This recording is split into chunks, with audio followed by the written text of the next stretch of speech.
Bon, donc en premier lieu, donc, je tiens à remercier en votre nom la venue d'Alfred depuis donc le Grand Ouest, auquel nous allons tous appartenir dans peu de jours, voire peu de semaines. Donc, pour rentrer dans le vif du débat, donc je vais commencer par une question d'une naïveté sans nom. Non, pas Si, absolument. Pourquoi Alfred? Alors pour certains, ça va paraître évident. C'est pas naïf, c'est con comme question. Non, j'arrête. Ouais, mais on peut faire des réponses intelligentes à des questions cons. Je vais essayer. Et c'est peut-être plus difficile. Je vais faire tout mon possible. C'est peut-être plus difficile. Non, mais peut-être Francis il va nous donner une réponse, mais à mon avis, il se trompe sûrement. Non, ça n'a rien à voir avec Saint-Augan. C'est effectivement un pseudo que je me trimballe depuis que j'ai une dizaine d'années et qui était en fait des surnoms qu'on se donnait entre copains.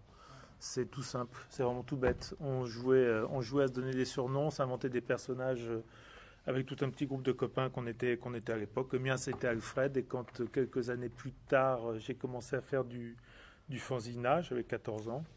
Mes premiers dessins, je les ai naturellement signés comme ça. Voilà, donc là, j'ai 40 ans, puis je continue de signer comme ça. Et finalement, j'ai grandi avec ce nom-là. Voilà. Et voilà. Et ben, tout ça pour démontrer que tu as commencé très tôt dans le métier, 14 ans. Ouais. 14 ans.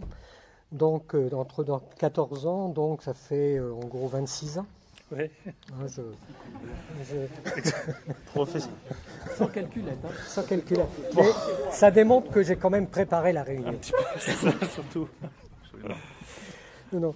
Et donc, entre donc le 14 ans et donc le dernier opus, qui est donc consacré à Étienne Daho, il s'est passé quand même beaucoup de choses, beaucoup de rencontres. Enfin, je crois que c'est surtout ce qui marque ton parcours. Donc, la première des rencontres, ça a été avec Numa Sadoul. Enfin, quand je dis rencontre... Oui, non, on ne s'est jamais rencontrés en vrai. Voilà. En réalité. Donc, bon... Dès que mes réponses deviennent chiantes, vous faites un signe de la main ou un truc et puis on abrège. Je veux pas plomber la soirée. Puis je vous remercie surtout de me recevoir ce soir. Donc en fait, c'était quoi, pardon? Numa Sadoul. Numa Sadoul, oui, effectivement. Alors mes parents sont comédiens. Faut que j'explique ça au départ parce que c'est ce qui va donner quelques repères sur certaines des rencontres que j'ai pu faire par la suite, en tout cas celle-ci avec Numa Sadoul. Mes parents sont comédiens et ont eu un parcours assez riche dans le théâtre, du coup, énormément. Ce qui fait qu'il y a maintenant pratiquement une trentaine d'années, ils fêtaient eux leurs 20 ans de théâtre à cette époque-là, et les éditions Glénat avaient décidé de sortir à ce moment-là un livre sur leur parcours, sur leurs 20 années de théâtre.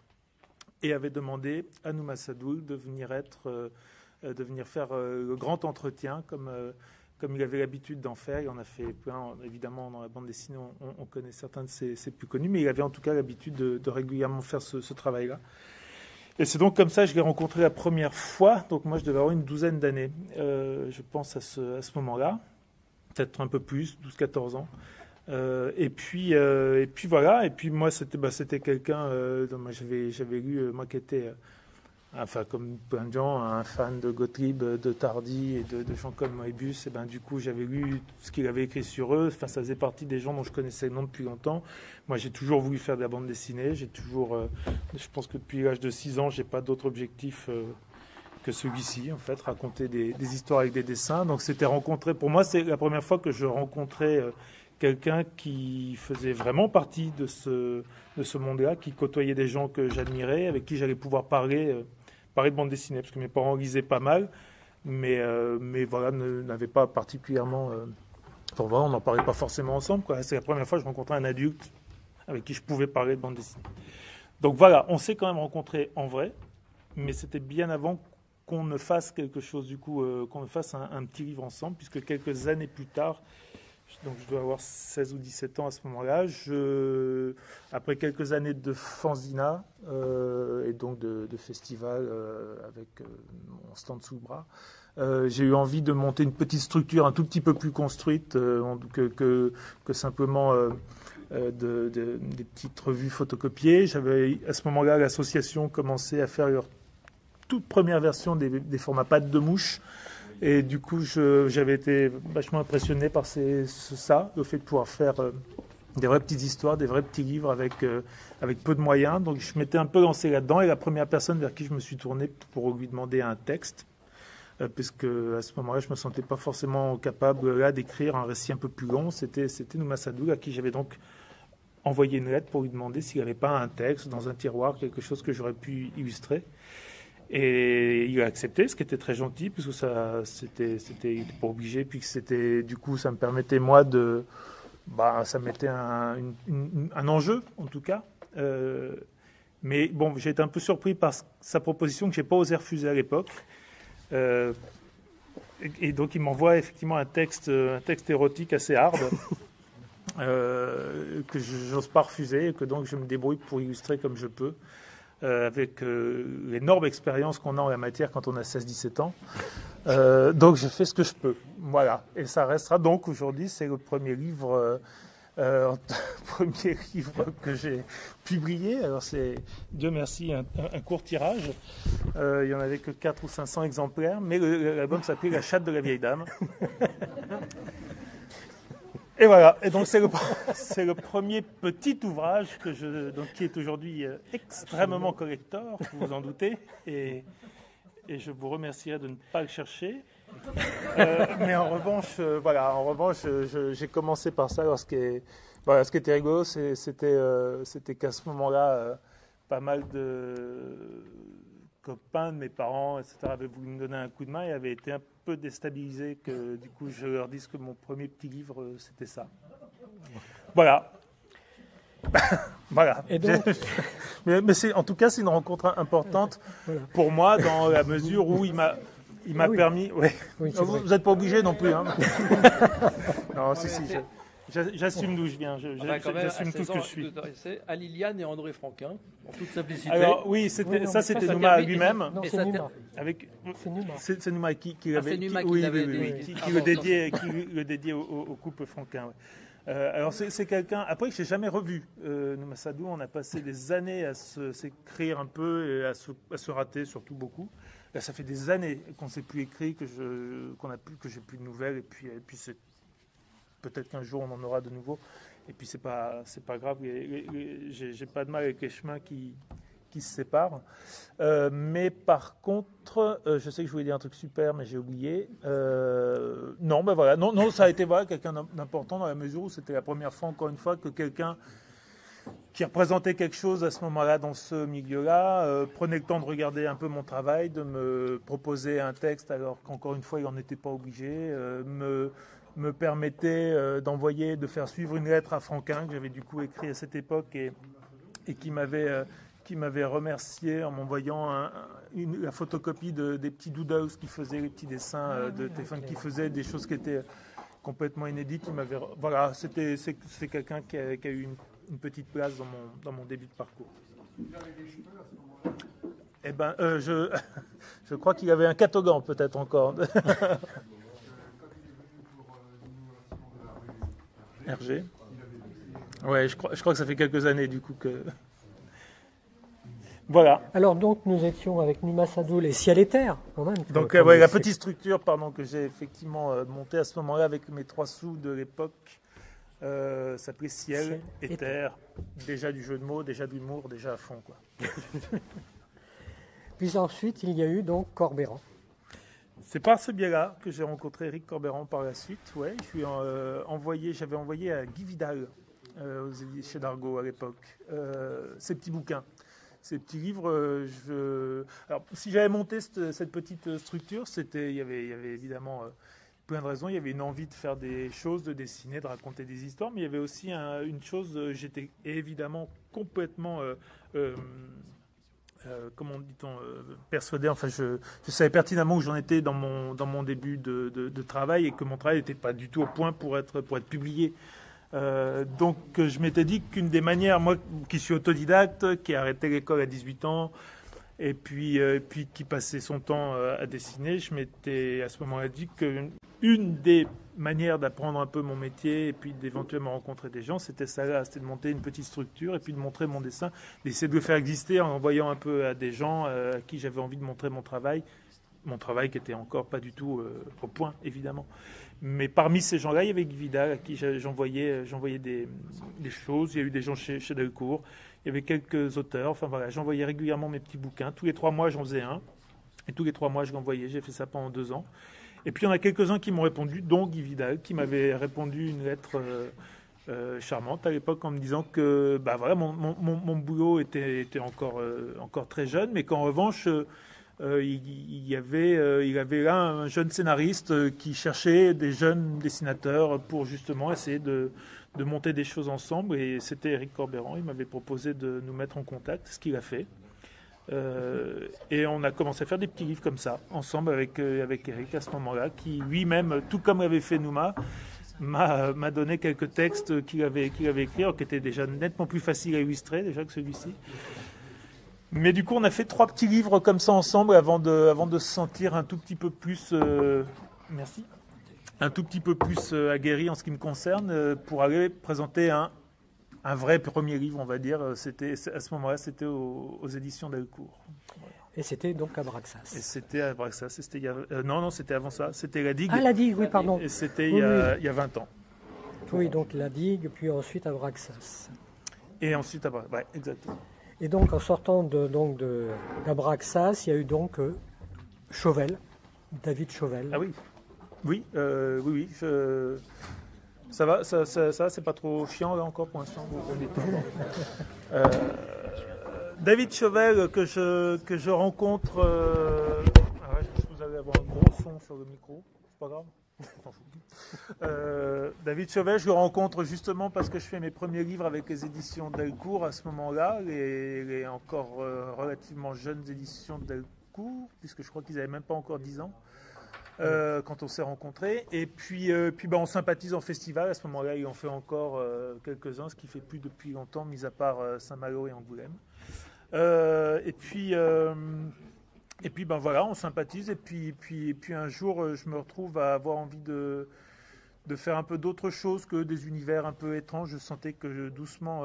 il y a un truc qu'il faut comprendre, c'est que j'ai besoin de faire des choses assez différentes, généralement d'un livre sur l'autre. Et s'il y a un truc à pas faire, enfin déjà à l'époque, mais encore moins aujourd'hui, c'est souvent de me proposer, quand on veut me proposer un boulot, un scénario ou un projet, c'est me proposer quelque chose dans la veine de ce que j'ai déjà fait avant. C'est le meilleur moyen que je parte, quoi, en fait. Et là, du coup, en l'occurrence, voilà, avec Eric, on sentait qu'il avait, enfin voilà, lui voulait à tout prix creuser une veine dans laquelle moi, j'avais pas envie de rester forcément. On n'arrivait pas à trouver quelque chose sur lequel travailler vraiment ensemble de vraiment autre. Et c'est là que David Chauvel me propose de faire un livre pour enfants. Et voilà, la proposition, elle me parle et elle me plaît d'autant plus que j'y avais absolument pas pensé 10 minutes avant qu'il m'en parle et que j'aime bien faire des choses qui n'étaient pas forcément prévues. Donc là, c'était le cas. J'avais jamais pensé à faire de bouquins pour les enfants. À ce moment-là, j'en ai pas moi-même. Je ne sais pas forcément si j'en suis capable, mais le simple fait de me proposer m'intrigue. Et donc, nous avons affaire à Octave. Et donc, on va dessiner 4 albums de la série Octave, ouais. Voilà. Oui. Et on s'est bien amusé. Et vous êtes continué à vous amuser avec le dernier opus. Alors depuis David, lui, il a pris un peu, il est devenu un peu moins scénariste. Donc il était, pour ceux qui ne savent pas forcément qui il est, il a été scénariste de pas mal d'ouvrages depuis un peu plus de 20 ans. Et puis à un moment, il a senti qu'il avait besoin lui aussi de passer un peu à autre chose. Donc il est devenu directeur éditorial, directeur de collection, pardon, chez Delcourt. Donc il est devenu éditeur, en gros, chez Delcourt. Et comme on s'entend très bien, et que maintenant ça fait un peu plus de 15 ans qu'on se connaît, il est devenu mon interlocuteur, mon éditeur chez Delcourt. Donc on a continué à faire pas mal de choses ensemble. Un livre qui s'appelle Paroles sans papier, entre autres, qu'on avait réalisé ensemble. Et puis récemment, il a été l'éditeur qui a suivi Comme et Prima, mon dernier livre, avant celui qu'on a encore fait ensemble, là, qui est avec Étienne Dao. Voilà. En gros, tout ça pour dire qu'on continue de se suivre et on essaye ensemble de faire, si possible, encore une fois, à chaque fois, des choses qu'on n'a pas déjà faites. Nouveaux projets différents. Ouais. Et donc dans ce parcours, À la retraite, c'est ça, hein, oui, c'est la retraite. Et où je est-il ne sais pas de qui, du coup. Attends, ils n'ont pas fini de distribuer. Ah ben oui, c'est Oui, Jacques. pardon. Ah bon, bah alors, la vôtre. Mais c'est pas terminé. Ah pardon, On va donc, je croyais que vous les aviez déjà bu, en fait, je vous trouve un peu gonflé, mais... Non, on va boire. Non, là il y a des paragraphe suivant. perturbateurs. Là, on va Pardon, s'arrêter pardon. 5 minutes parce que. Oui, mais non, non, mais on va revenir. Ah oui, non, mais on va revenir. Non, il n'y a pas. Non, mais c'était prévu. Il faut y faire attention. Ouais, Non, mais c'était prévu de toute manière. Bon, quand vous aurez fini de nous faire le coup des tables tournantes, parce que là, ils ont essayé de faire parler les tables aussi en même temps. Là, c'est le grand succès. Les tables rectangulaires, ça c'est fort. Là, c'est la fin On d'année. avait un générique prestigieux aussi. on a su le Ceci préparer. explique cela. C'est la seule explication que je vois. Non, mais celle-là, Là, les parts vont être moindres. ça m'inquiète, ça, par contre. Ah oui, là, ça commence à devenir inquiétant. Hein. Un sandwich sur la route, vous embêtez pas pour moi. Nous, on est venus de loin en plus.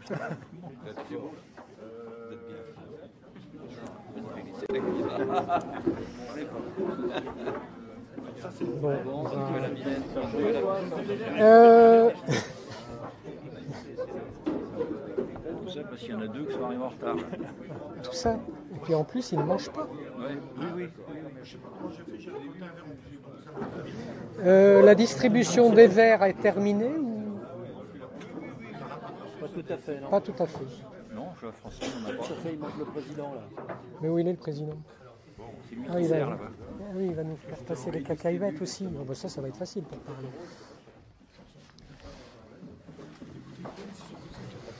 Bon.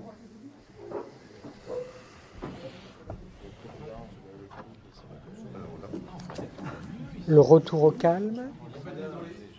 Ah, bah voilà, quand même. Enfin, il l'a dit. On attendait. Hein.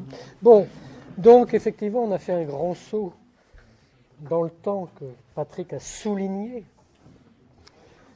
Parce que passer effectivement de Octave à Dao, ça laisse quand même un grand vide. Donc ce grand vide est marqué quand même par deux grandes rencontres. Une rencontre virtuelle, Topor, et une rencontre physique avec Olivier K. Et donc là, je pense qu'il est important de s'arrêter sur ces deux rencontres. Très bien, je peux. Et donc, il le peut. Alors, Topor. Donc, moi, je ne l'ai jamais rencontré en vrai.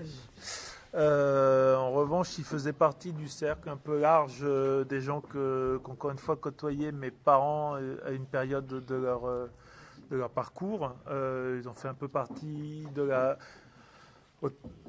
le théâtre de la bande du Café de la Gare et de ce genre-là. Donc je ne sais pas si ça parle un peu. Il y avait les Flagrants délires. Voilà, mon père était un des chroniqueurs à l'époque avec des proches des Flagrants délires de Claude Villers.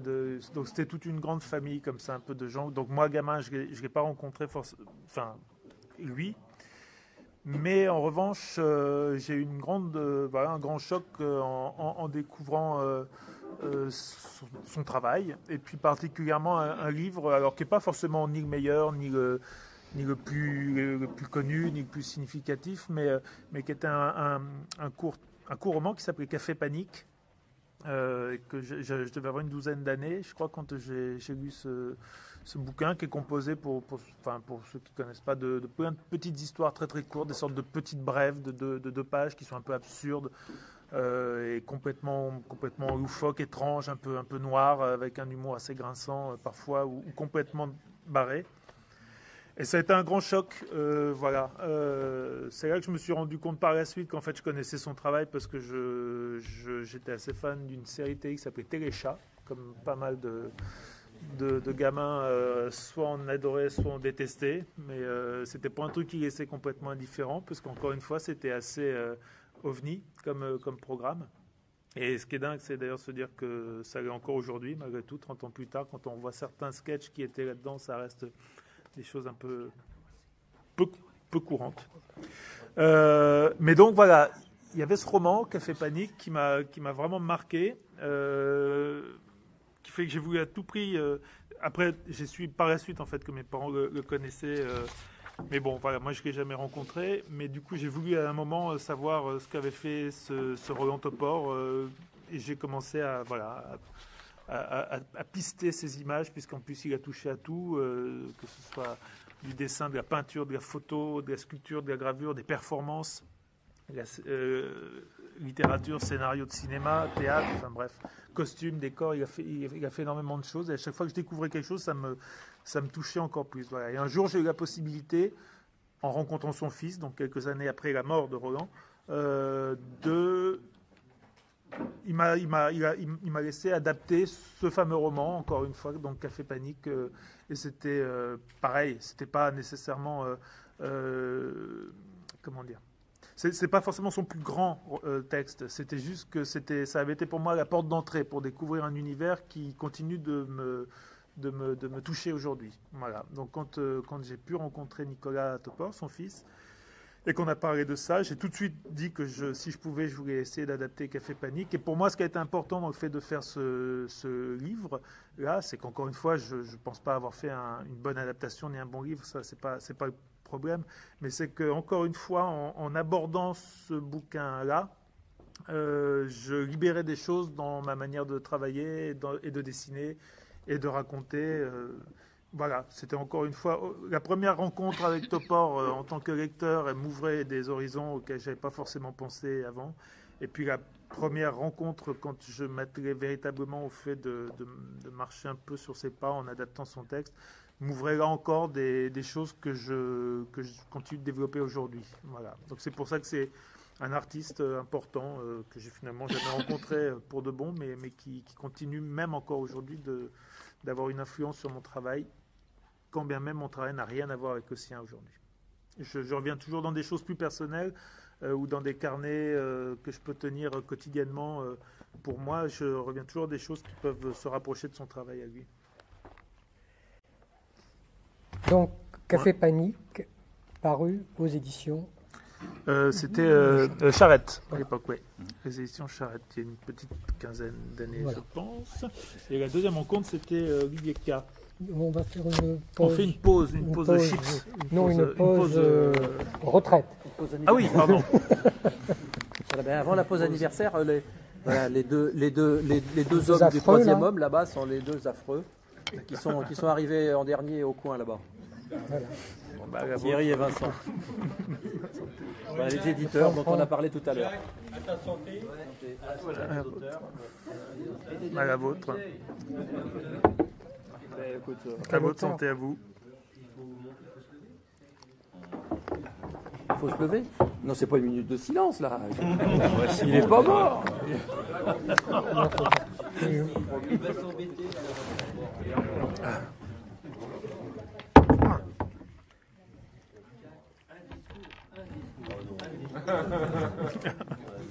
Vous en avez déjà un, ça vous suffit pas? Au dessert. Oui, c'est le moment du dessert. À mon âge, je suis sourd. C'est pour me dire de parler plus fort, peut-être? Non, je plaisante. Non. C'est le vrai sourd, il entend tout ce qu'il veut. Moi non plus, donc on va pas bloquer. On passe.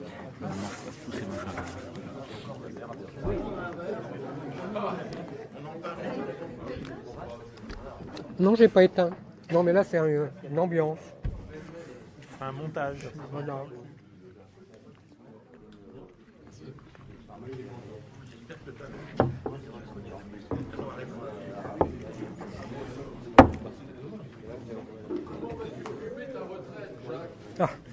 Et Jacques, on te demande. Le monsieur te demande comment tu veux occuper ta retraite. J'ai déjà une soirée par mois occupée en venant ici. Et après, j'aurai plus que 29 jours ou 30 jours pour me reposer. Préparer la soirée suivante. Voilà. Ah oui, ça demande de la préparation.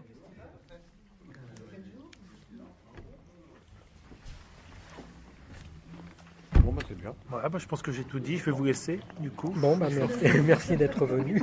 Non, ça me fait plaisir. Enfin, écoute. Olivier K. Ah oui, et Olivier K. Alors pareil, si je vous parle de gens dont les noms vous disent rien, n'hésitez pas à me dire. Hein. Olivier, on s'est rencontrés il y a un peu moins d'une vingtaine d'années. Il est auteur par ailleurs. Alors en dehors d'être une des personnes actives au sein de la revue Le Psychopathe depuis le début, il en est le cofondateur avec son père, Paul Carali. Olivier a une activité d'auteur, écrivain jeunesse. Il écrit énormément de romans pour la jeunesse, ado jeunesse, ouais, d'ailleurs, et petite enfance. Et puis voilà, et puis on s'est rencontrés il y a donc un peu moins de 20 ans, énorme coup de foudre amical, on se quitte plus depuis, on a monté beaucoup de choses ensemble, pas mal de performances dessinées, de lectures musicales dessinées, de gros bordels avec plein de gamins dans des théâtres qui on faisait faire des dessins, enfin voilà, on s'est mis à faire plein de choses ensemble. Donc on se connaît très très bien jusqu'au jour où Olivier me parle d'un journal intime qu'il a commencé à écrire parce qu'il a besoin de mettre un truc à plat. Ça fait déjà quelques années qu'on se connaît et qu'on se pratique énormément. Et il me parle en fait de ce qui va donner par la suite le livre « Pourquoi j'ai tué Pierre ». À ce moment-là, Olivier ne pense pas en faire un livre, encore moins une bande dessinée. Il est juste en train de me raconter ce qu'il est en train de coucher sur le papier parce qu'il a besoin de faire le point, lui, sur un événement dont je n'avais pas connaissance. Et puis voilà, et puis à force de parler de ça, il a une manière de me raconter cette chose-là alors qu'on est à une terrasse de café qui me touche énormément et je lui dis j'espère que si tu racontes un jour cette histoire, tu la raconteras comme tu es en train de le faire là, c'est-à-dire avec simplicité, et puis avec tous tes silences et les hésitations et tes mots qui manquent quand tu cherches tes phrases. Et puis en discutant, je dis, puis si tu veux, je peux avec toi t'aider à mettre des fois des dessins sur des choses que justement les mots seraient compliqués à raconter. Enfin voilà. Et puis en parlant, ça devient ce livre un peu bizarre, en tout cas, je sais pas, non, il n'est pas si bizarre que ça, ça continue d'être quelque chose pour nous d'un peu étrange. Ouais. C'est basé sur des faits réels. Ah, tout est vrai mais c'est tout jusqu'à c'est ce qui explique aussi, alors pour ceux qui l'ont lu, la présence de quelques photos sur la fin qui on raconte la vie d'Olivier. Alors voilà, pour ceux qui l'ont pas lu, évidemment, on raconte tout un parcours de la vie d'Olivier de l'âge de 5 ou 7 ans jusqu'à 35 ans, l'âge qu'il a au moment où on est en train de se parler de ça. Donc c'était il y a 10 ans maintenant. Et puis donc ce sont des souvenirs sur cette trentaine d'années, puis jusqu'au moment où on revient au jour auquel on est quand on est en train de finir le bouquin. Et à ce moment-là, moi, je propose à Olivier de retourner sur l'endroit des faits. Donc, encore une fois, pardon, c'est peut-être très flou pour ceux qui n'ont pas lu le livre. Les faits, ça se résume en une phrase. À l'âge de 12 ans, Olivier est abusé par un prêtre ami de la famille, en qui il a une confiance de fer. Puis voilà, et avec qui il part en colo depuis des années. Et puis voilà, et puis je lui propose, puisqu'on a commencé à travailler sur ce livre pour nous, complètement pour nous, avec moi uniquement l'envie de faire ce livre pour mon pote, lui parce qu'il a besoin de le faire. On sait que ça n'intéressera pas plus de 400 personnes, c'est pas très important, au moment où on le fait, que ça n'intéressera pas plus de 400 personnes, au moment où on est en train de le faire, et puis c'est très bien comme ça, puisque c'est pour nous qu'on le fait. Et puis on retourne sur place, on retourne aussi sur place donc dans cette colonie de vacances dans laquelle Olivier n'a pas remis les pieds depuis 25 ans, parce qu'on sait pertinemment que la personne concernée, donc Pierre, puisque c'est son vrai prénom, que Pierre est décédé depuis 3-4 ans. Sinon, évidemment, on n'y serait pas retourné. Et puis, donc, on prend la route ensemble pour y aller. Et puis, en arrivant, en étant également persuadé que cette colonie de vacances sera devenue soit un parking, soit une station essence, soit un supermarché, soit les trois d'ailleurs. Et puis donc voilà. Puis donc on arrive sur place et puis il s'avère que la colonne n'est pas devenue un supermarché puisqu'elle est toujours là. Et puis surtout, en fait, Pierre il n'est pas mort puisqu'il est là, quoi. Voilà. Et il reconnaît Olivier dès qu'on descend de la voiture et il le reconnaît tout de suite, ouais. Et du coup, on se retrouve, voilà, le bouquin devient autre chose.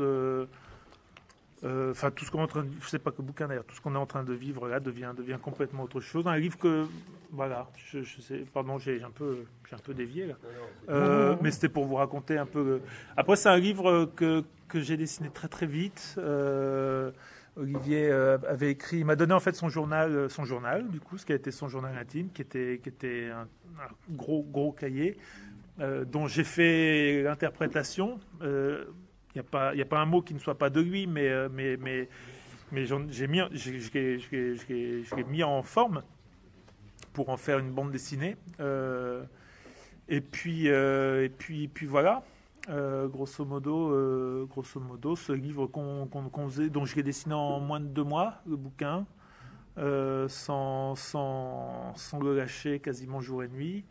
Et puis ce livre qu'on pensait faire pour 400 personnes, en tout cas pour nous, et puis il passerait inaperçu complètement, a eu une vie qui est complète, enfin voilà, qu'on n'avait pas forcément prévu. Il a été traduit dans une dizaine de langues, on en a vendu un peu plus de 20 ou 25 000, je crois.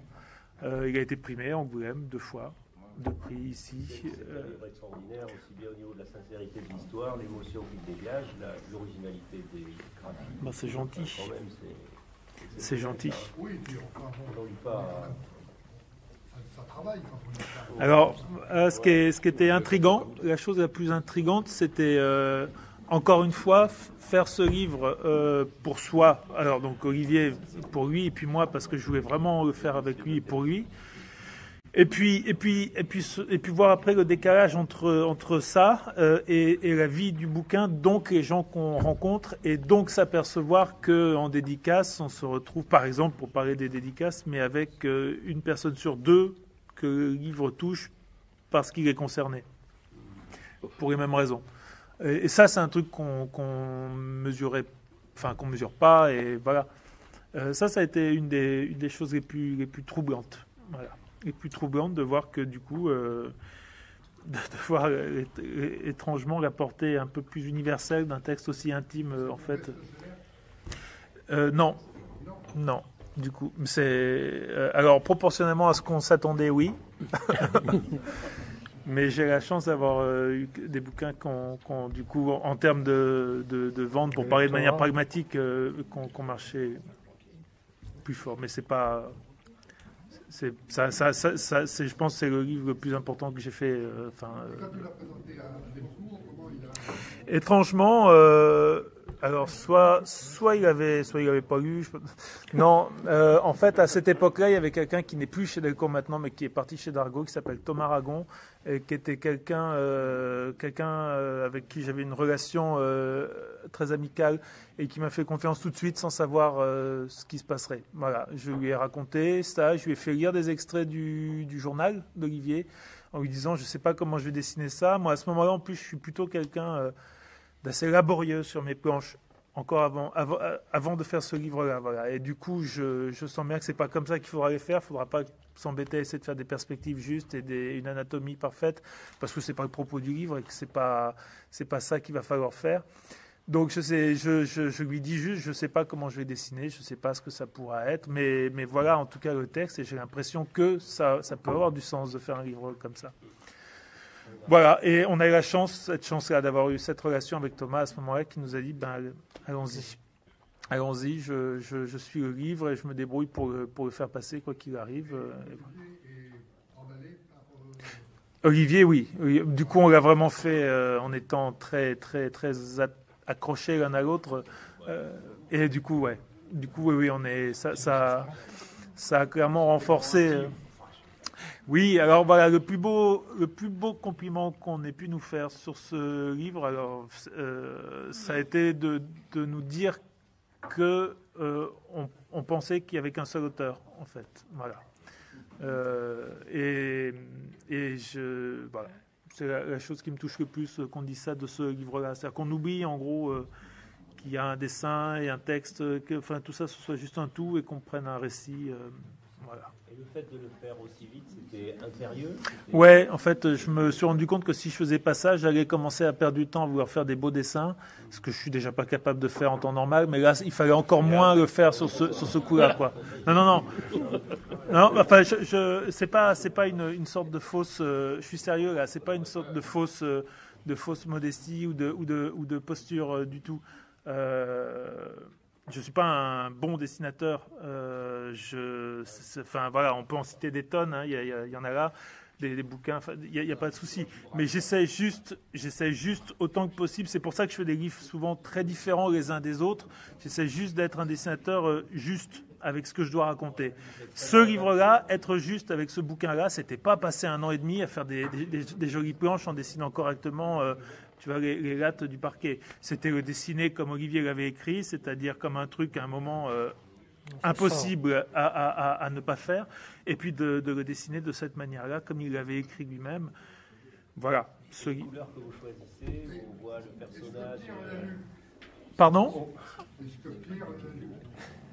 Alors, on ne sait pas. Il a au moins lu la moitié, puisque à la fin, quand on le recroise, Olivier, j'ai pris avec moi, au moment où on arrive, j'ai pris avec moi des photocopies de la première moitié du livre. Et Olivier, au moment où, enfin, en tout cas, quand on est en train de se voir, il y a un moment où ils sont partis parler, parce qu'Olivier dit à Pierre, justement, ce qui est dans le livre, lui dit, je voudrais parler, en fait, de quelque chose, et il lui fait lire. Voilà, donc il a lu la première moitié du livre. On n'aura jamais su s'il a lu la suite. Ça je ne sais pas du tout. Quant aux couleurs, en fait, j'ai voulu travailler avec un ami illustrateur qui n'est pas du tout coloriste, qui s'appelle Henri Meunier, qui est illustrateur pour la jeunesse et qui est quelqu'un qui a une sensibilité qui me touche beaucoup sur sa manière d'agencer ensemble peu de couleurs, mais bien. Et du coup, il n'avait jamais fait de couleurs pour de la bande dessinée avant, et j'étais ravi que ce soit justement pas pareil, que ce soit pas un professionnel avec une méthode, mais que ce soit quelqu'un qui allait juste mettre d'un coup du rose et du jaune, parce que ça lui semblait cohérent avec ce qu'on était en train de dire, même si théoriquement, un personnage, on ne le fait pas en jaune avec le ciel rose, mais voilà. Silhouette noire. La couverture Non, enfin, je veux dire, dans le livre, on voit le... Pierre. Olivier, donc. Oui. Quelquefois noir et quelquefois... Oui, du coup, ouais, ça c'est... C'est vraiment après des choix instinctifs. Alors, voilà, c'est éventuellement un mot sur lequel qui peut définir ma façon de travailler, c'est plus ça. J'essaye autant que possible d'être dessinateur instinctif, donc de parfois pas hésiter d'une page sur l'autre à changer un peu d'orientation, de direction, de méthode, si ça me semble cohérent avec ce que je veux que le lecteur reçoive comme émotion. Il y en a, hein. La couverture, elle est étrangement venue tout de suite. Voilà, c'était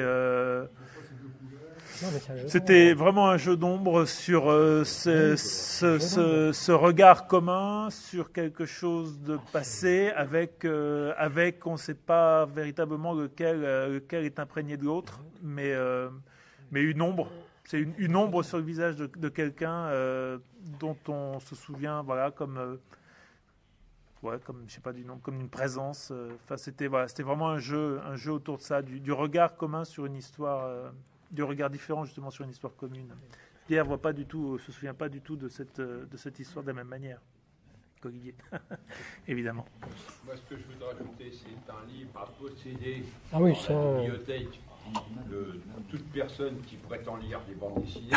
Et d'autre part, qui est-ce qui ne l'a pas lu ? C'est un livre absolument à prêter pour justement sortir. C'est ce que je disais avant la réunion. C'est un livre à prêter absolument pour ceux qui prétendent que les lecteurs de bande dessinée, malgré les couvertures de Mickey à grande oreille, prêtez cet album si vous le possédez pour leur dire, regardez, il y a des récits un peu moins intelligents et impressionnants dans leur dans leur contenu. Achetez cet album et prêtez-le si vous l'avez. Vous rendrez service à la bande dessinée. On dépasse Alphaya. Non, mais c'est gentil. Pas à toi que... Non, mais c'est gentil quand même. Tu as rendu service à la bande dessinée. Bon, même a souvent rendu service à la bande dessinée. Si je pouvais lui rendre quelque chose, c'est adorable, mais. Il a été primé quand même. Et le livre, oui. Ouais. Même le festival. Ça date de quelle époque, là? Pardon? Il y a, ça doit être 10 ans, 2006, je pense. Ouais. 2006. Alors, pas très... Bon, là, on est très bien. Donc c'est ça, 2006, c'est ça. 2006, ah oui, c'est 2006. Oui, alors, il y a la proximité, on parlait de justesse. Enfin, donc, on évoquait la justesse dans le dessin et dans le récit. Donc, ça ne veut pas dire, attention, non. Faites pas, hein, ça ne veut pas dire que j'y parviens à chaque fois. Hein, c'est non. Mais cette justesse se trouve dans... Eh ben voilà, je mourrai pas gibier. Qui est donc une adaptation, là, donc c'est un travail personnel. Ouais, c'est l'adaptation du roman de Guillaume Guéraud, qui est un ami, par ailleurs, quelqu'un dont je... Alors, pour qui ne connaît pas son travail, je vous invite vraiment à aller lire ses romans. C'est quelqu'un qui écrit également pour les ados, qui a une écriture qui a souvent fait un peu polémique, en tout cas dans le milieu de la jeunesse, voire parfois carrément, parce qu'il a une écriture qui est assez sèche, assez dure. Il fait des romans, alors de moins en moins maintenant, mais en tout cas... Les 10 premières années de son travail, ce sont souvent des romans assez courts, assez secs, avec des phrases assez courtes. C'est un peu le Cormac McCarthy de la jeunesse. C'est aussi rugueux que... Et bref, et donc j'aime beaucoup son écriture. J'aime beaucoup le fait qu'ils ne prennent pas les ados pour des imbéciles non plus, ou des gens incapables de lire des choses bousculantes. Ça se fait plus aujourd'hui, mais quand il commence lui à écrire il y a un peu plus de 15 ans, c'est pas encore tout à fait le cas. Ils sont moins nombreux en tout cas à oser aborder des thèmes comme celui-ci. Et donc voilà, ça fait quelques années qu'avec Guillaume on s'échange nos livres parce qu'on s'apprécie. Et quand celui-ci est sorti, donc je mourrai pas gibier, j'ai gardé le titre du roman. Comme plein de gens à l'époque qui découvrent ce roman, moi je prends une sacrée baffe. Et une baffe d'autant qui dure dans le temps. C'est-à-dire que c'était un thème en fait que j'avais envie d'aborder moi et dont je ne savais pas comment m'en dépatouiller, à savoir la violence. C'est un truc dont j'ai peur. Mais en tout cas, c'est quelque chose qui m'a toujours intrigué. La violence quand elle éclate dans un contexte ordinaire au départ, voilà. Et puis je tournais autour de cette idée, puis Guillaume fait ce roman, et puis je me rends compte que je ne ferais pas mieux, qu'il avait fait exactement ce que je n'étais pas capable de faire, mais que pour autant, 6 mois après l'avoir lu, je continuais d'en avoir des images, que je continuais d'être occupé par son texte, et que peut-être qu'il fallait quand même que j'aborde ça, mais du coup, plutôt que de vouloir essayer de faire moins bien, je suis allé lui demander si je pouvais m'emparer de son texte et en faire une adaptation relativement libre. Et puis finalement, donc il m'a dit oui, il était ravi de ça. Il m'a par contre tout de suite dit, par contre tu t'en débrouilles tout seul. Moi je l'ai écrit une première fois, je ne vais pas le réécrire, donc tu en fais ce que tu veux. Et puis d'une adaptation assez libre, en fait, je me rends compte que j'ai été très fidèle au roman parce qu'il est brillant son roman, donc il y avait rien d'autre à ajouter.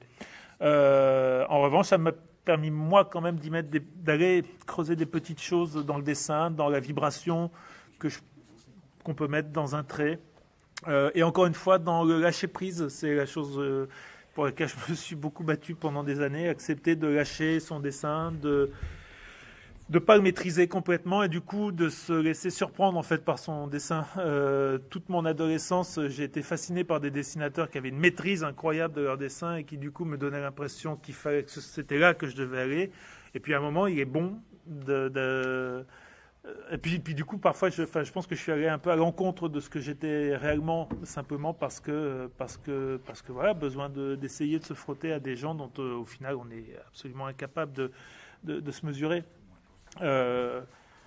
Et faire Café Panique ou faire Pourquoi j'ai tué Pierre ou faire Je mourrai pas gibier, c'est à chaque fois des livres qui m'ont permis, et encore plus sur celui-ci, d'accepter d'être surpris par un dessin qui part pas complètement là où on l'anticipait. Finalement, le bras est trop long, mais ça raconte ce que ça doit raconter dans l'image. Là, il faudrait que le bras soit trop long pour que le lecteur comprenne ce que j'ai voulu y mettre. Laissons ça, voilà. Des repentirs, des erreurs, des choses qui vont vraiment dans le sens de raconter une histoire et pas essayer de figer des dessins. Alors, encore une fois, je parle pour moi, hein, parce que des gens qui ont des dessins très maîtrisés et qui racontent magistralement. Donc c'est vraiment une question personnelle, quoi. C'est trouver son propre souffle et son propre rythme. Et moi, c'est des livres qui m'ont aidé à trouver doucement, et puis je continue de chercher de toute façon, mais qui, voilà, c'est un livre de plus qui me, au travers du texte de Guillaume, qui me permet de me dire, là, j'ai une place pour chercher des choses au travers de ce thème de la violence. Donc là, en plus, dans son texte, elle est physique, elle est morale, elle est sociale, elle est tout ce que vous voulez. Elle est bête, elle est brutale, elle est gratuite. Mais bon, il y a quelque chose de fascinant. Alors, ouais, du coup, je me rends compte là.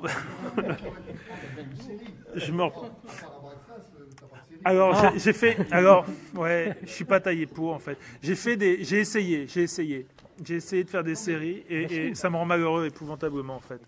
Ouais, j'y arrive pas. Mais c'est moi.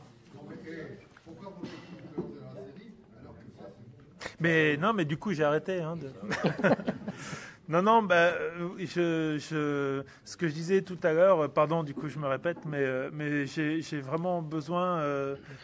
Chaque bouquin. J'essaie vraiment de faire en sorte, même quand, enfin évidemment aussi, surtout quand je les rate, parce que comme tout le monde, je rate plein de livres, mais du coup, plein, j'en ai pas fait 200 non plus, mais je rate des livres, enfin. Mais j'essaie de faire en sorte qu'ils soient le plus proche possible de la personne que je suis au moment où je suis en train de les faire.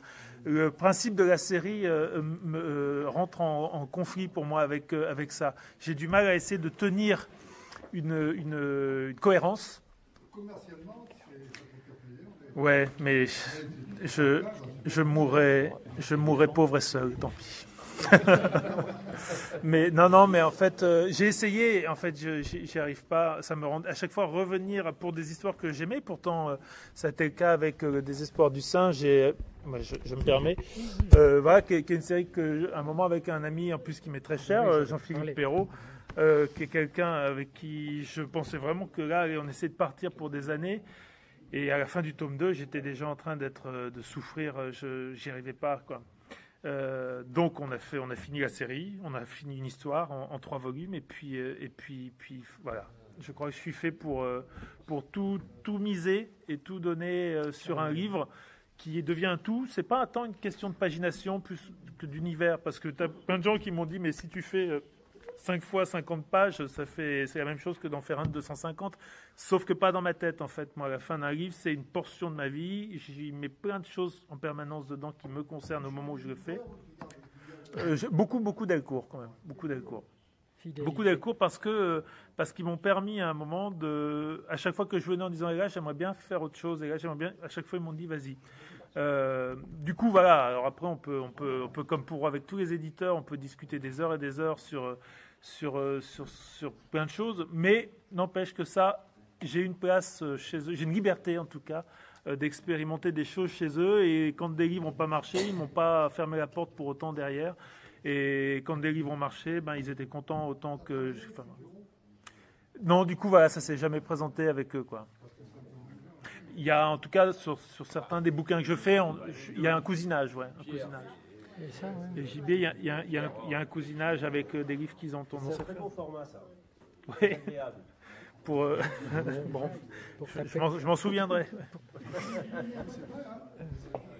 Mais enfin, moi, en plus, voilà. Alors, c'est bête. Pardon, on parlait de la série. Aujourd'hui, on peut faire la bande dessinée, permet aujourd'hui de faire d'aborder tous les sujets sur tous les formats. Donc, il n'y a plus de problème. Mais je reconnais que ce format-là correspond à mon dessin. C'est une question de nombre de cases par page, de possibilités,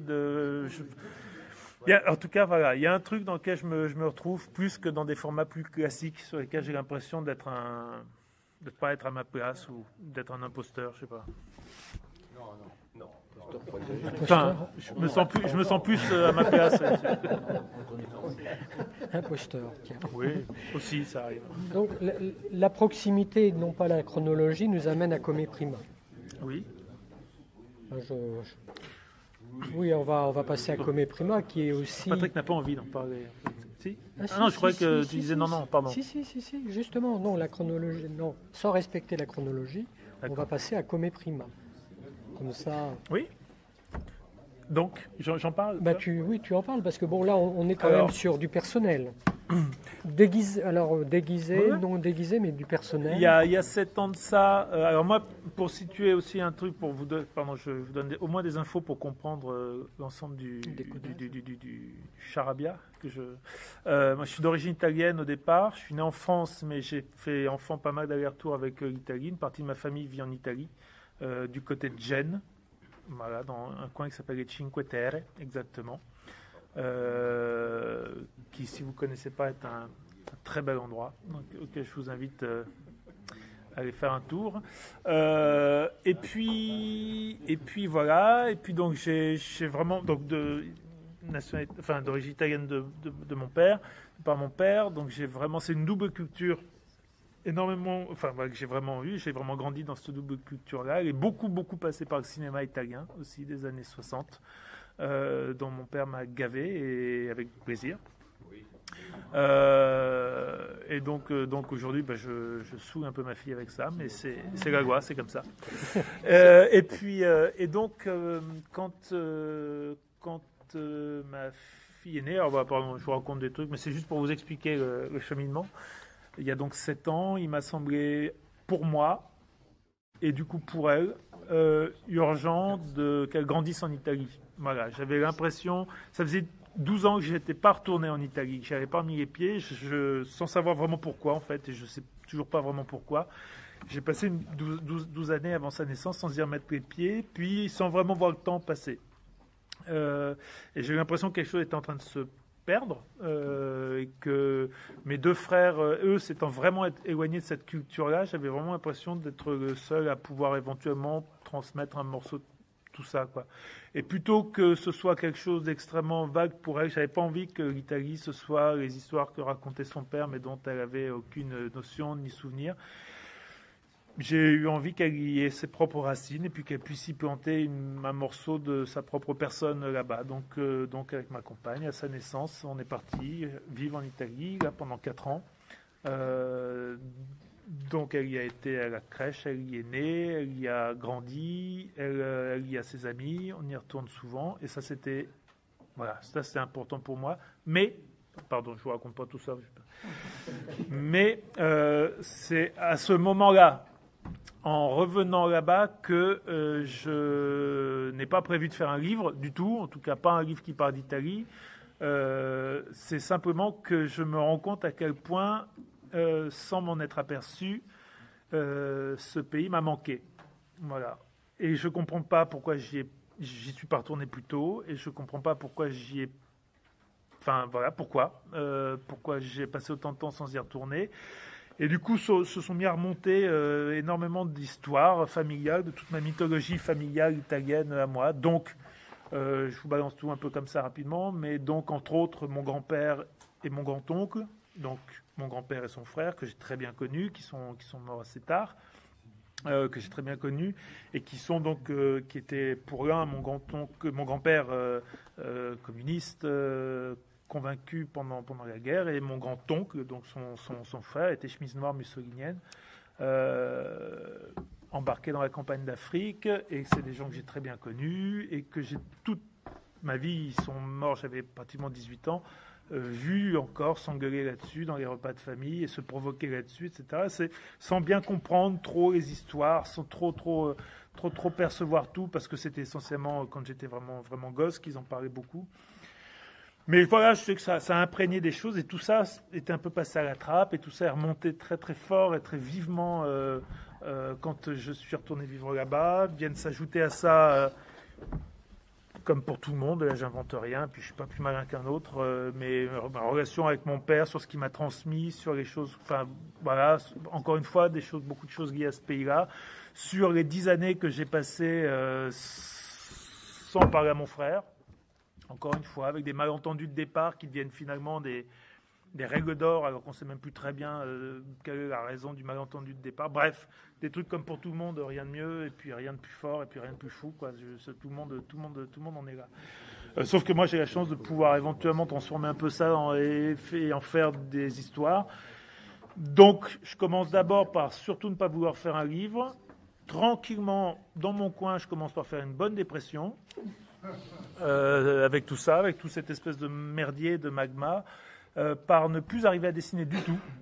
Donc je vais passer pratiquement 10 mois, 9-10 mois sans arriver à dessiner, avec vraiment un rejet complet du dessin. Et donc un drôle de truc dans la mesure où, encore une fois, comme je disais tout à l'heure, moi depuis l'âge de 6 ans, j'ai rien prévu d'autre dans ma vie que ça.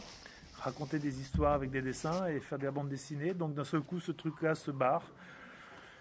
Donc je ne sais pas quoi faire de ça. Et c'est une période où j'ai rencontré, pour d'autres choses, j'avais rencontré Lorenzo Mattotti, qui m'avait parlé, alors un peu avant, donc ça a fait un écho fort à ce moment-là, mais il ne m'en a pas parlé à cette occasion-là, qui m'avait parlé, lui, d'une période de trouble brutal qu'il avait rencontré quelques années auparavant, et parce qu'il s'était mis lui-même, tel qu'il le racontait, dans une manière de produire de l'image pour être publiée à chaque fois. Chaque image n'avait qu'une destination de publication et qu'il avait oublié ce que c'était que simplement de dessiner pour lui.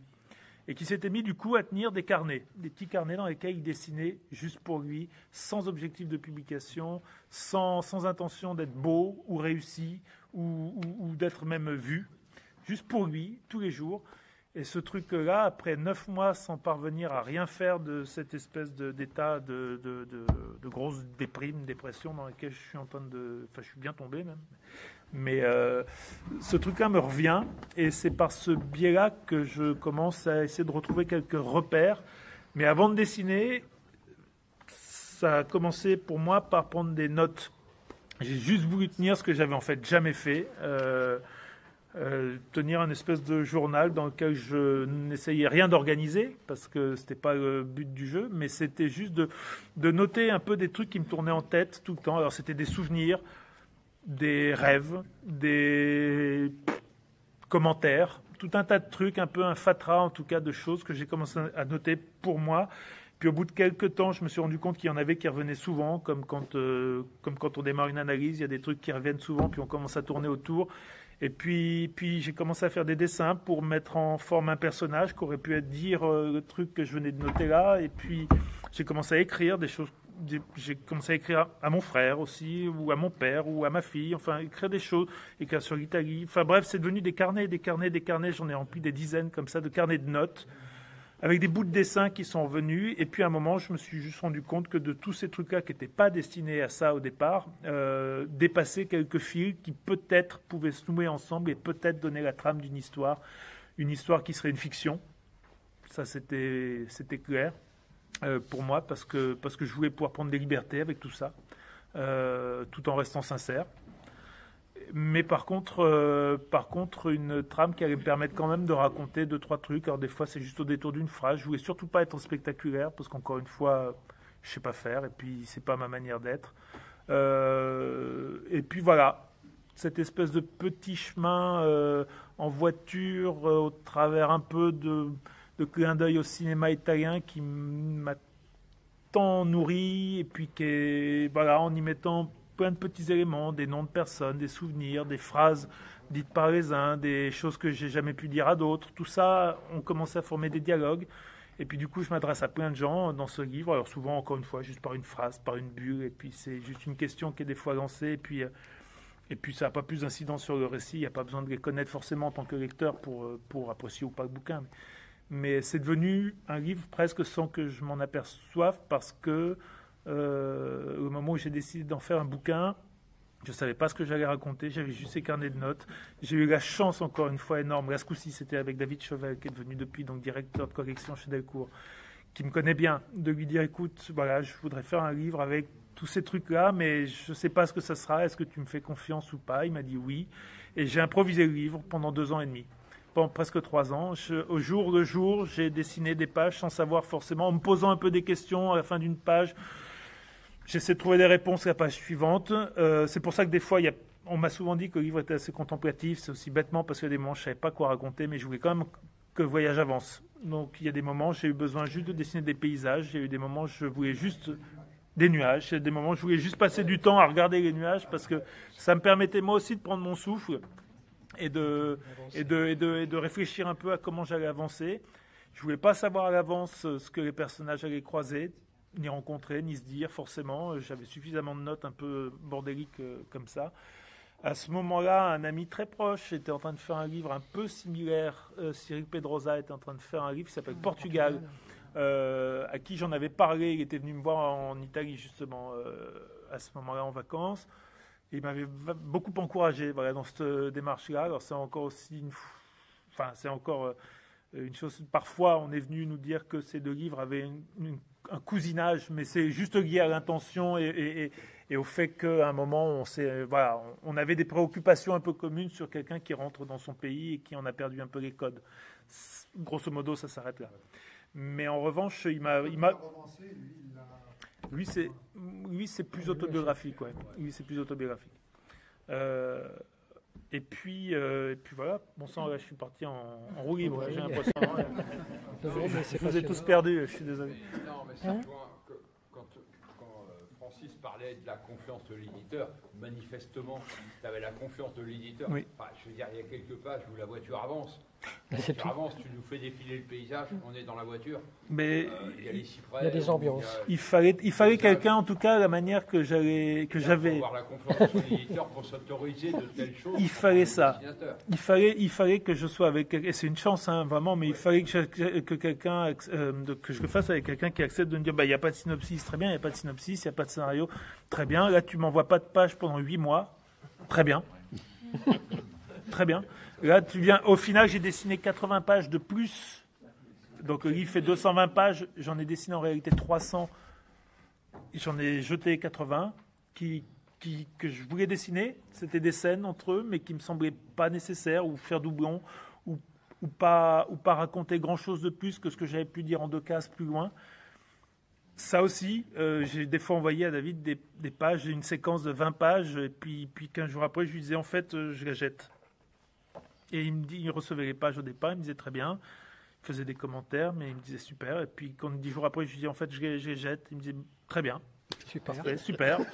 On continue comme ça. C'est quand même formidable parce qu'il accepte tout ça. Ouais. Mais en plus, il a raison.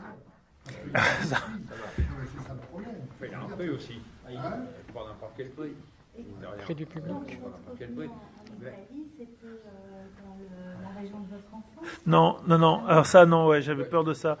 J'avais peur de ça. En fait, il y a un truc, entre autres, dont j'avais... non, je parle encore une fois, moi, je suis incapable de parler, de faire des grands discours sur la vie ou quoi, mais que j'avais envie d'aborder un peu avec ce livre, c'était sur les bagages qu'on se trimballe tous, qui sont ceux qu'on nous met, ceux qu'on a de fête, les bagages de famille, tout. Et il y a un truc par contre que je voulais quand même éviter à ma fille, c'était de l'emmener là où j'avais grandi moi, en passant toute son enfance. Ça veut dire, regarde, moi j'ai joué là, moi je fais ça, et puis du coup, puis ton grand-père est enterré là, et puis machin, et puis regarde, ça c'est l'appartement. Je voulais surtout éviter ça. Donc on est allé dans une région où je ne connaissais personne. Pas ça, mais moi je voulais savoir si tu l'as pensé en italien, ce livre. Ah, des passages, oui. Parfois j'écrivais en italien. Ouais. Tout à fait. Dans mes carnets, en tout cas, j'écrivais en italien, ouais. D'accord. Exactement. Et du coup, je suis pas retourné là-bas du tout. On est allé, en plus, rien à voir à Venise. Tu vois, donc voilà. Donc rien à voir du tout. Rien à voir avec l'expo que tu as à Bordeaux et qu'on voit quelques... Du coup aussi, il y a des images vénitiennes là. Oui. Des images de Venise, ouais. Mais je veux dire, rien à voir avec l'endroit où j'avais grandi moi. Je connaissais personne à Venise. Quand tu déroulais, plus je me disais, mais à un moment donné, il va être ça en italien. Oui, il y a des tas de moments où je le fais pour moi, hein, perso, Ouais. je le fais, ouais. Dans ton parcours personnel. Hein. Oui, je peux écrire des choses en italien, dans ces carnets-là en tout cas, ouais. D'accord. Le cinéma italien, c'était le côté comédie. Oui, c'est un truc qu'on retrouve beaucoup, pardon, je te coupe. Et je me demandais juste s'il y avait aussi le côté un peu plus triste qu'on voit chez Pasolini, Antonioni. Alors, oui, mais non.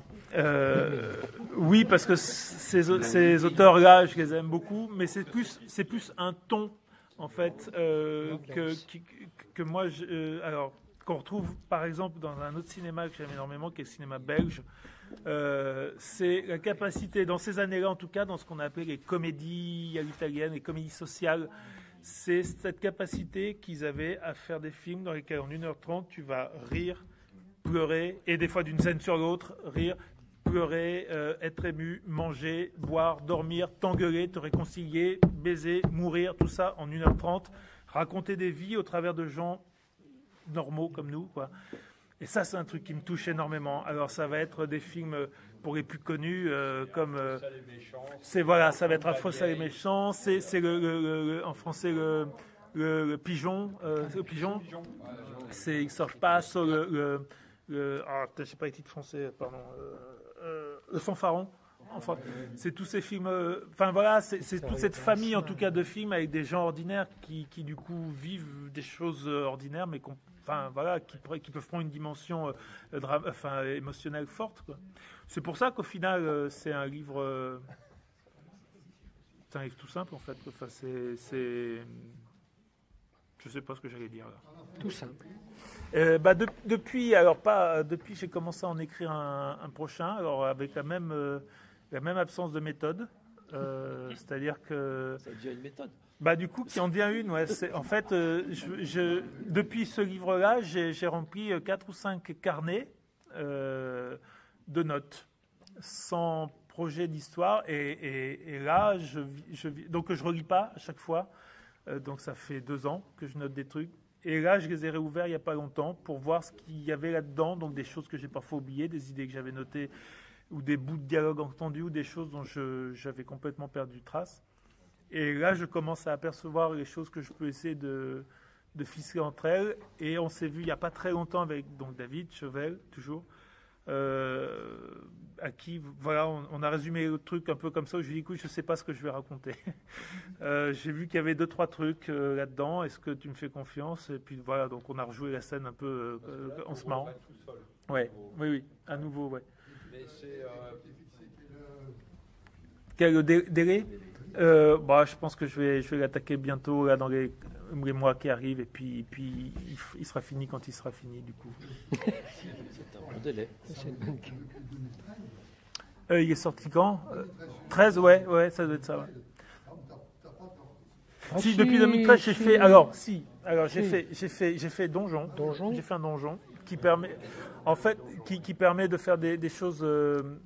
Les enjeux sont pas les mêmes. Voilà. Tu vois, là, t'es vraiment dans une récréation extrêmement ludique, et avec des gens qui sont. Avec qui il est il peut être très drôle de travailler, Lewis et Johan. Alors, pas tout le temps. Ça dépend du jour de l'un et de la nuit de l'autre. Mais en tout cas, les enjeux sont pas du tout les mêmes. J'ai fait un livre où pendant 2 années et demie, là, j'ai suivi Étienne Dao un peu partout, en tournée, en studio, à Londres, etc., pour en faire une sorte de carnet de bord de son dernier disque, de la création de son dernier disque. Donc j'ai fait quand même d'autres choses. Mais en revanche, seul, j'ai rien refait seul. Voilà. Oui, j'ai fait une expo qui m'a pris 4 mois de travail sur l'Italie. Il faut qu'il nourrisse sa fille. Entre autres, ouais. Puis elle bouffe. À l'italienne, quoi. Ça. Et du coup, j'ai fait une grosse expo sur l'Italie aussi, voilà, qui m'avait pris 4 mois. Voilà, donc du coup, si je pourrais pas me permettre. La question si ça t'embête, tu ne réponds pas, mais bon, tu t'en sors? Ouais. Bon, voilà. Ouais. Oui. Je sais que j'ai de la chance, parce que je sais bien que la situation est compliquée pour un paquet de copains. Et c'est pour ça que je te pose la question, peut-être par leur série. La série Oui. De garantie, là, Bien sûr. Là, oui, voilà. Eh ben, attends. J'ai la chance d'avoir eu quelques livres, pas tous évidemment, mais quelques livres qui avaient trouvé un public suffisamment pour. Je posais la question tout à l'heure. Donc, lequel c'est le best-seller? Déjà, ça serait comme Prima. Déjà, on en a pratiquement vendu 50 000 suite au prix, quand même, ce qui était comme Prima, justement. Donc, du coup, mais étrangement, c'est un livre assez discret qui s'est le plus vendu, un peu plus que ça, qui est bêtement le Octave, l'album jeunesse, le premier que j'ai fait avec David Chevelle. qui s'est vendu plus que ça, alors que c'est un livre discret. Tu vois, dans la mesure où, voilà, il est référencé en littérature jeunesse. Du coup, chaque année, il s'en revend quelques milliers sans qu'il y ait forcément de nouveaux titres autour du personnage.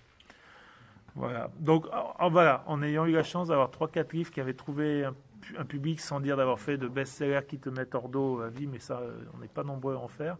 Mais je peux dire que je vis uniquement de ça. Après, j'ai toujours adapté mon niveau de vie à ce que je gagnais.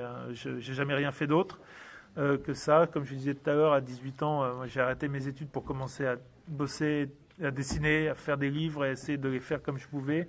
Et puis à dessiner un peu dans la presse, à faire des trucs. Je gagnais 3 fifrelins, mais je me débrouillais avec ça. Et puis, pardon ? Pas de Rolex. J'ai pas encore 50 ans, ceci étant dit. Donc, du coup, j'ai un peu de marge. Mais malgré tout, c'est un peu différent de la question de Francis, mais tu nommais pas, à un moment donné, de nouveau, de faire un bouquin avec un scénariste. Ah non, non, pas du tout. Ouais. Non. Ah non, alors le truc, c'est que je travaille généralement avec des gens. Quand je fais un livre avec un scénariste, c'est toujours des gens dont je suis très proche. D'abord, avant de faire un livre ensemble. J'aime bien l'humilité des dessinateurs qui ne prétendent pas. Non, moi, au contraire, je veux continuer à faire des livres avec des gens. Et puis j'ai la chance, encore une fois, d'avoir pu faire des livres avec des gens que j'aime. Même si parfois nos parcours après se sont séparés, mais au moment où vous avez les bouquins ensemble, on était très proches. Et Ça n'a pas marché là, que tu as voulu faire la série. Oui. C'est toi qui avais choisi l'auteur. On était ensemble. C'était vraiment pareil. On faisait du fanzina ensemble. Jean-Philippe Perrault, il faisait la comédie illustrée. Quand moi j'étais Marestiel, on se croisait sur des festivals, donc il y a 20 ans, encore une fois. Et on est ensemble. On avait envie de faire quelque chose. On avait envie d'un récit d'aventure, justement, qui fasse un peu écho à un truc, je ne sais pas si vous avez entendu parler, un truc qui s'appelait Corto Maltese. Et qu'on adorait ado, et on a eu envie de faire quelque chose qui nous rappelle le plaisir de raconter une aventure un peu romantique, etc. Et on a pris du plaisir à le faire. C'est juste que moi, j'étais pas taillé pour. Je suis pas taillé pour en fait la régularité. Je suis un taureau en fait. Moi, je suis pas un coureur de fond. Oui. Ouais. J'avais la première fois que je suis venu, j'avais 17 ans. Donc il y a 23 ans. Ouais. 17 ans. Il y a 17 ans, et j'étais venu avant visiteur, donc pour les 20 ans. Les 20 ans du festival, ça remonte à il y a combien de temps du coup ça? Il y a 22 ans. 22 ans. 23 Ouais. ans au mois de janvier. 22. Ça va être 43 là. C'est Margerin. Du coup, j'étais voilà.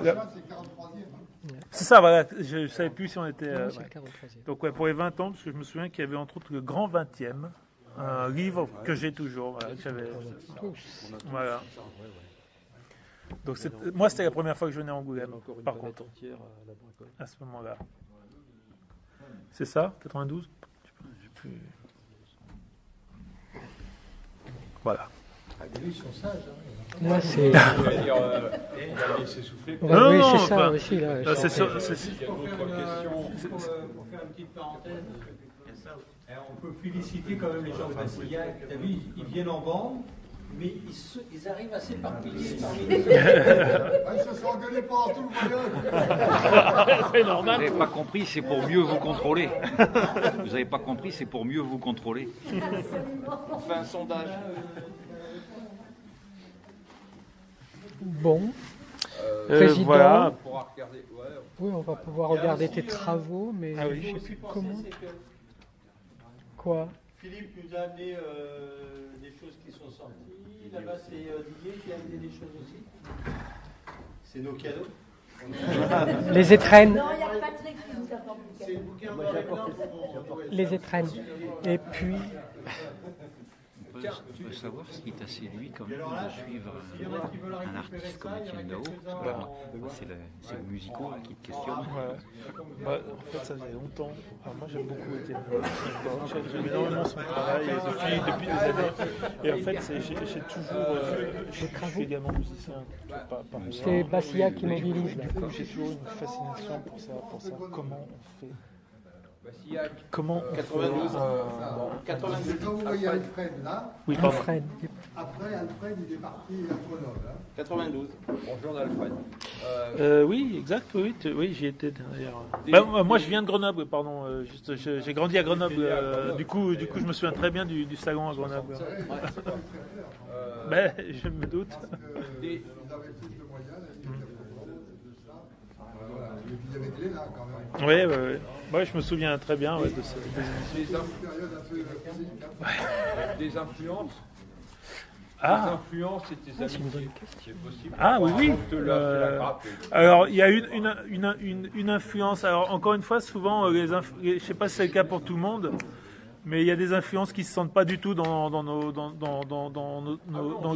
les boulots, quoi. Je pense que le dessinateur qui a eu le plus d'impact sur moi, et ça ne se retrouve pas dans mon travail du tout, mais qui en tant que gamin a clairement fait que j'ai voulu faire de la bande dessinée à un moment, et après donc j'ai une toute petite anecdote là-dessus, c'est Fred. Voilà. C'est... Alors, non, beaucoup non, mais c'est Fred. Voilà, c'est vraiment, je pense, le dessinateur qui fait que je pense faire de la bande dessinée aujourd'hui, entre autres parce que Fred.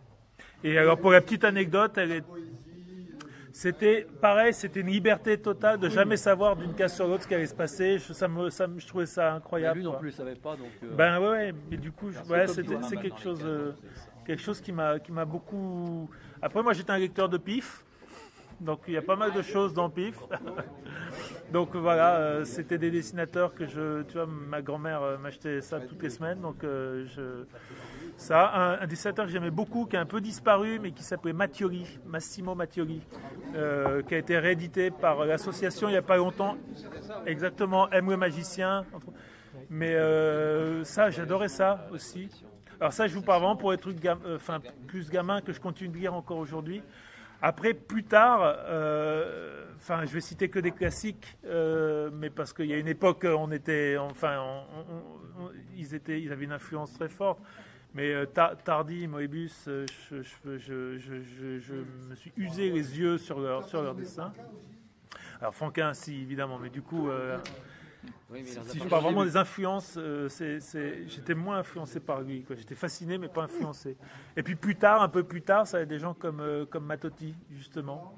Mattotti, à l'adolescence, son travail m'a impressionné, pas mal. Ses histoires m'emmerdaient, mais son dessin m'impressionnait. Par la suite, je me suis intéressé à ses histoires aussi. Voilà. Oui. Et puis voilà pour les choses plus anciennes. Après, pour des choses plus récentes, un dessinateur comme JP, par exemple, pour parler de dessinateurs qui ont une dizaine d'années, un dessinateur comme JP me parle beaucoup. JP, dessinateur italien. GI de pays. JP. Oui, je suis avec le... Pour citer, ou David Prudhomme. Qui, par ailleurs, est un bon copain.